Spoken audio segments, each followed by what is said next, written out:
Nagbabalik ang PTV Balita Ngayon.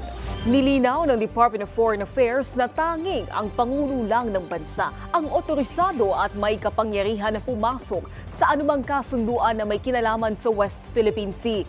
Ayon sa DFA, wala sa sinumang gabinete ng Marcos administration ang sumang-ayon sa sinasabing new model of agreement sa Ayungin Shoal. Muli ding giniit ng ahensya na walang dokumento at record na nakipagsundo ang Pilipinas sa teritoryo taliwas sa sinabi ng China.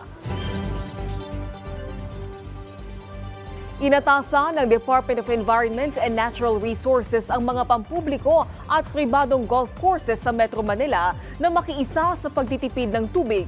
Ayon sa DENR, sa gitna na rin ito ng patuloy na pagbaba ng lebel ng tubig sa Angat Dam. Payo ng DENR sa pamunuan ng mga golf course, gumamit ng recycled water sa pagdidilig. I-check ang anumang taga sa pipeline at isara ang main valve mula alas 8 ng gabi hanggang alas 4 ng umaga. Samantala, alamin natin ang ibang balita mula kay Kurt Ocon ng PTV Davao.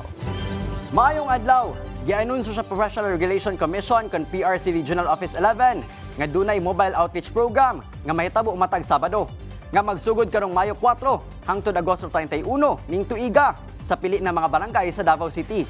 Sumala pa sa buhatan usa kini ka barangayan serbisyo publiko nga suportado sa lokal nga panggamhanan sa syudad aron mahatagan og oportunidad ang mga pangita og trabaho.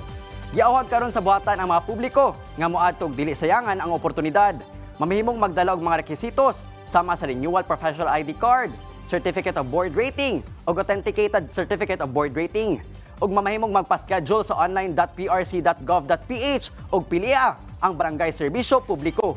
Samtang gilunsad ang Davao Kada Teen Center na atong milabayng semana nga gipaigayon sa Davao Oriental Provincial Medical Center compound sa Mati City.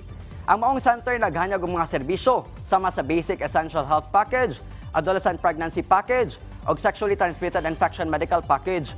Tumong niini nga makahatag og accessible og dekalidad nga psychological services sa mga kabataan sa Davao Oriental.